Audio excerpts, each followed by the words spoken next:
पटेल जी ने जो सवाल पूछा है उसके दो पार्ट है मान्यवर। एक पार्ट तो ये है रैंडम चेकिंग वाला और उन लोगों के खिलाफ कार्रवाई की बात पूछी है आपने, और तीसरी बात आपने रिबोर वाली बात भी कही मान्यवर। पहली बात तो हम स्पष्ट कर दें मान्यवर कि रिबोर बंद नहीं किया गया। बड़ी अरे पूरा जवाब आ जाए उसके बाद पूछ लीजिएगा। जवाब बीच में नहीं पूछे मान्यवर। जवाब आ जाए उसके बाद पूछ लीजिए। मेरा कहना यह है मान्यवर, बहुत डिटेल में जवाब दिया गया मान्यवर, और डिटेल में जवाब का आशय यह है कि हमने जब कोई नई व्यवस्था मान्यवर लागू की जाती है तो इसमें थर्ड पार्टी इंस्पेक्शन किया गया। ये ट्रायल रन के दौरान कोई व्यवस्था की गई, पाइपलाइन डाली, और उसके बाद रैंडम चेकिंग इस बात के लिए की गई कि कहां कहां सारी की सारी चेकिंग नहीं हो सकती मान्यवर। कोई भी व्यवस्था हो मान्यवर, चाहे किसी की सरकार हो, सारी चेकिंग नहीं हो सकती, लेकिन रैंडम चेकिंग के माध्यम से कार्रवाई की है। जिन जिन लोगों ने लापरवाही की है, ऐसी 10 कंपनियों के खिलाफ हमारे पास सूचना है, कार्रवाई की है। और इंजीनियर जो चीफ इंजीनियर तक है, मुख्य अभियंता, शिथिलता के आरोप में मान्यवर, धीमे काम करने के आरोप में और गलत काम पकड़ने के आरोप में मान्यवर कार्रवाई की गई।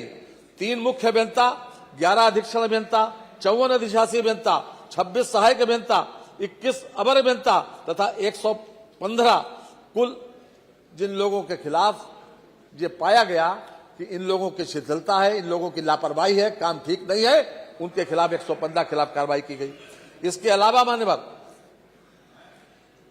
जो कंपनियां, जिन कंपनियों ने लापरवाही की, चाहे पाइपलाइन में किसी प्रकार की अगर मानक के अधोमानक पाइपलाइन दिया तो उसके खिलाफ भी कार्रवाई की गई। मैं आपके पास पढ़ के सुनाई देता हूं मानो।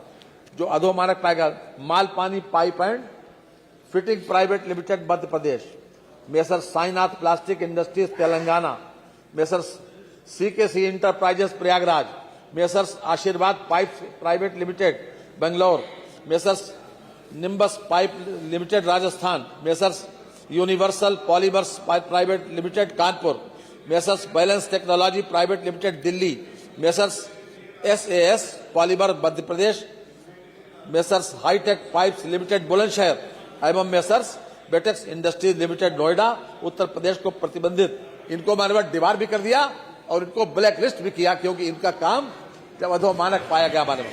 ये देखिए, एक बहुत अच्छे उद्देश्य से आप मालूम बुलंदशहर जो बुंदेलखंड में क्या नारा लगता था,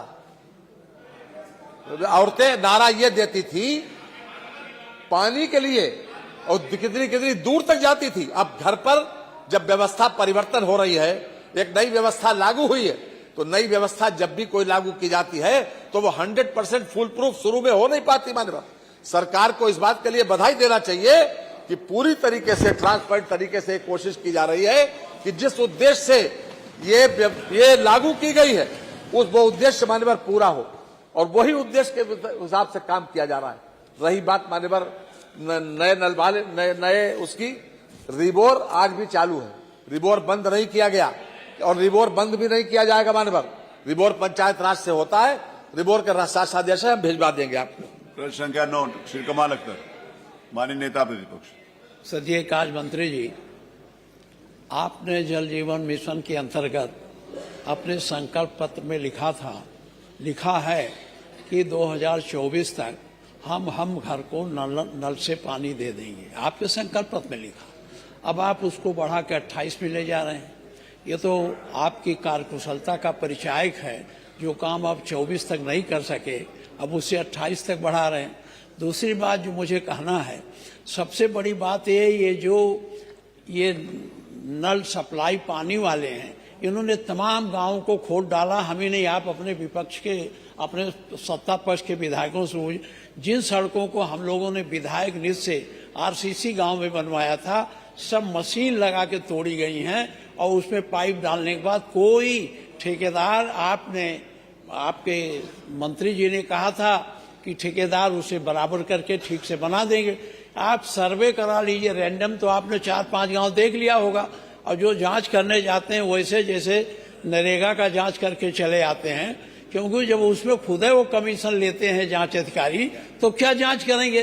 इसलिए आपसे मेरा आग्रह है कि और इसको गहराई से एक एक जिले में एक एक ब्लॉक में कम से कम 10-10 गांव जांच करा लीजिए। और कंपनी को आपने ब्लैकलिस्ट कर दिया, लेकिन क्या वो सड़कें बनाई आपने?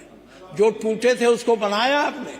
केवल वो ब्लैकलिस्ट करने के लिए, उनको दंडित करने से थोड़ा समस्या का हल हो जाता। समस्या का हल तब होगा जब वो सड़कें जो टूटी गई, जो गलियां तोड़ी गई, जो रास्ते तोड़े गए, उसको ठीक से बना दिया जाए। क्या जिनको आपने दंडित किया, जिन्होंने शिथिलता बरती थी, उन सड़कों को आपने ठीक कराया? माननीय अध्यक्ष जी, माननीय नेता प्रतिपक्ष इस बात से अच्छी तरीके से परिचित हैं कि ये योजना 50% पैसा भारत सरकार का है, मान्यवर 50% पैसा राज्य सरकार का है।